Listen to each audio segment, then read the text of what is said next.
Today's ghost story. Dedicated to twins Sam and Ellie, whose family support us on Patreon. Hello, this is Jana.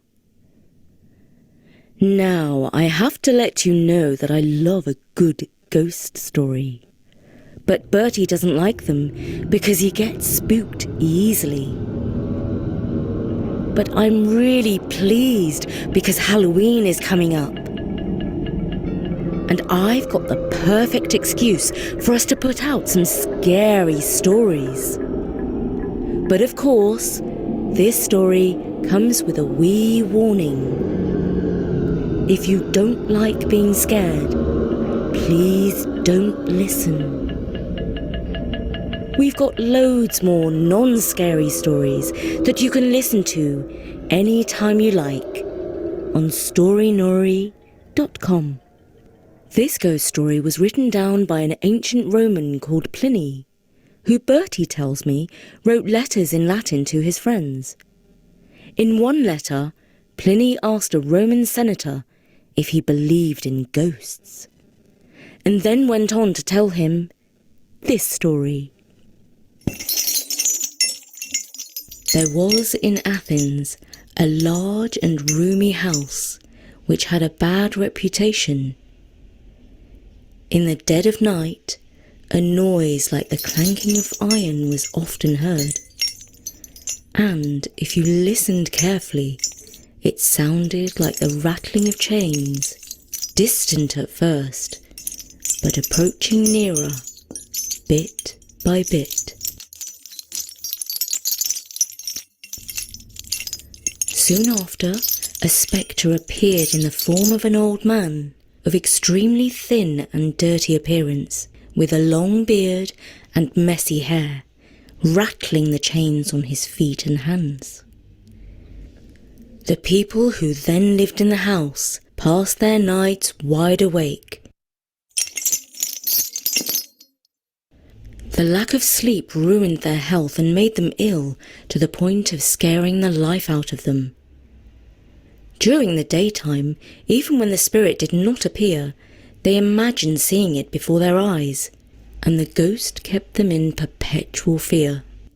Eventually, they left the house entirely to the ghost, as they said no person in their right mind could live under that roof. However, a wily real estate agent of Athens put out an advertisement offering the house up for sale or rent.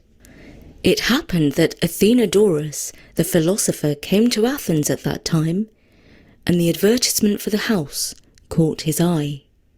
The low price raised his suspicion. Nonetheless, when he heard the whole story about the ghost, he was far from put off. In fact, he all the more wanted to rent the house, which he did. Towards evening, as darkness fell, he got ready to spend the night in the front part of the house. After calling for a candle, together with his pencil and writing tablets, he ordered his servants to go to bed. He wanted to occupy his mind, so as to prevent his thoughts turning to scary things, such as imaginary noises and spectres. So, he kept himself busy, writing with the utmost concentration. The first part of darkness passed in complete silence. Nothing unusual happened, but just after midnight, he heard a clanking of iron and a rattling of chains. He neither lifted up his eyes nor laid down his pen. But in order to keep calm and collected, he tried to persuade himself that the sounds were anything but a ghost. The noise increased and advanced nearer, till it seemed at the door, and at last in the room. He looked up and recognized the ghost as it had been described to him. It stood before him, beckoning with its finger like a person who summons another.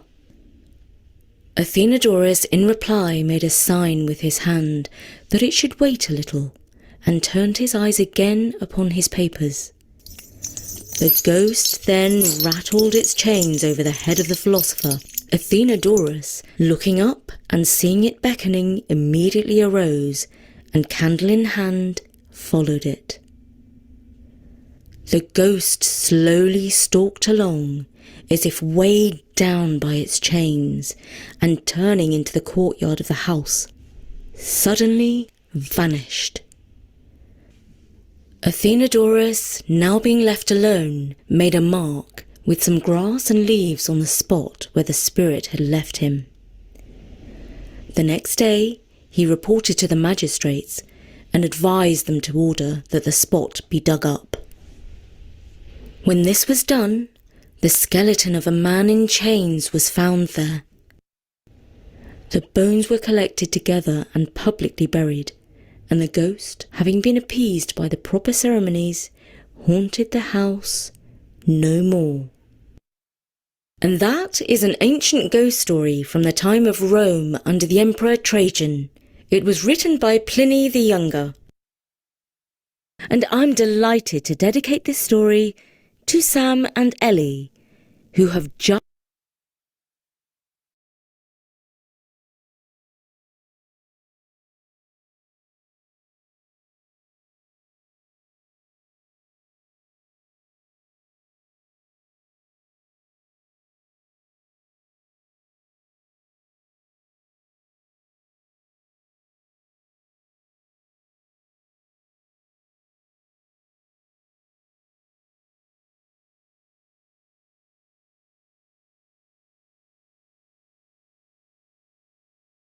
One. What form do ghosts appear in?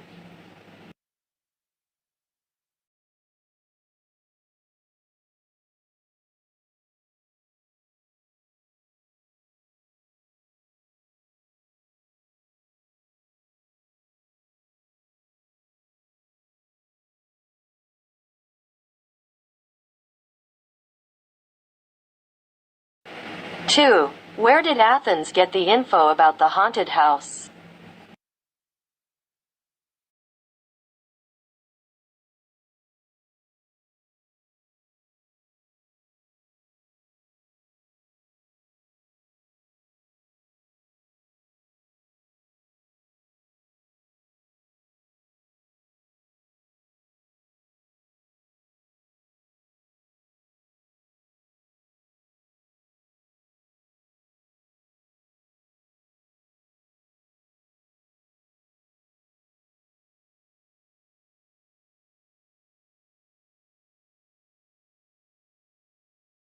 Three. When did Athens hear a clanking of iron and a rattling of chains?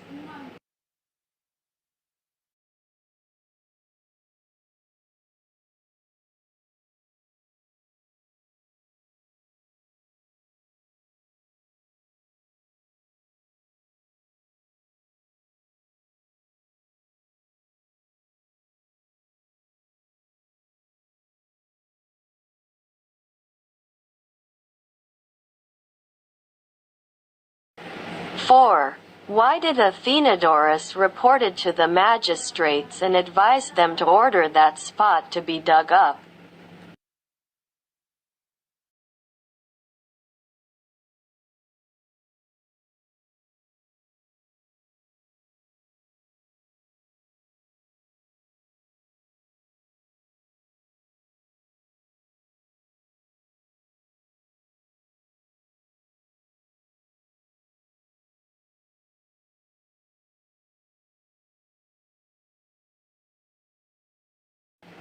Five. Who did Athenodorus call to order that spot to be dug up?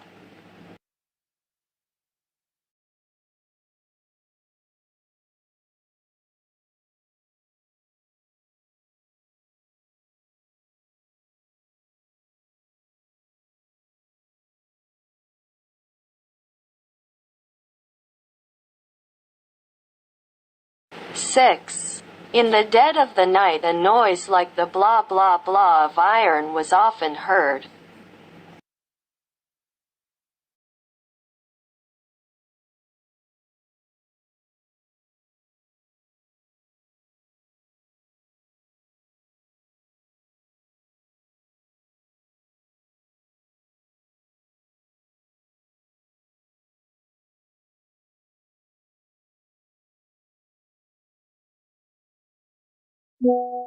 6. In the dead of the night a noise like the blah blah blah of iron was often heard.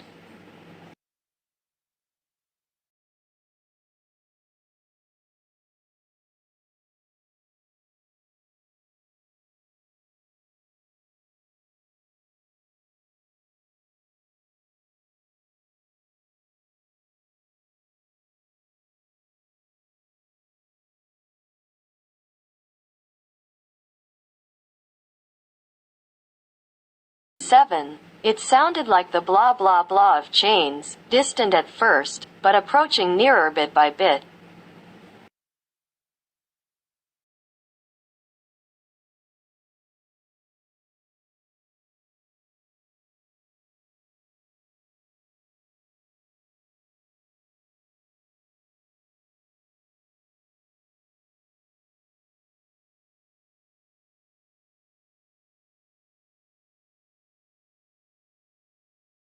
Eight. A blah blah blah appeared in the form of an old man, of extremely thin and dirty appearance.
Nine. They imagined seeing it before their eyes, and the ghost kept them in blah blah blah fear.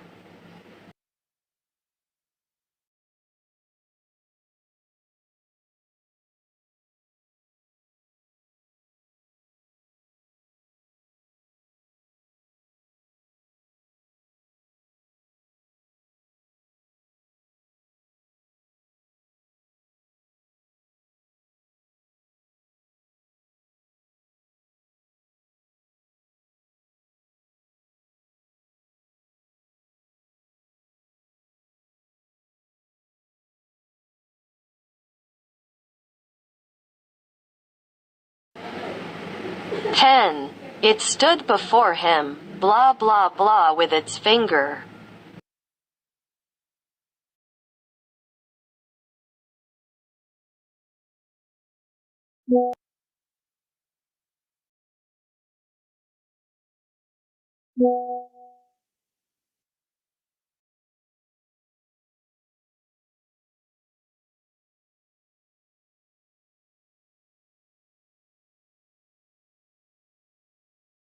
11. The ghost slowly stalked along, as if blah blah blah down by its chains, and, turning into the courtyard of the house, suddenly vanished.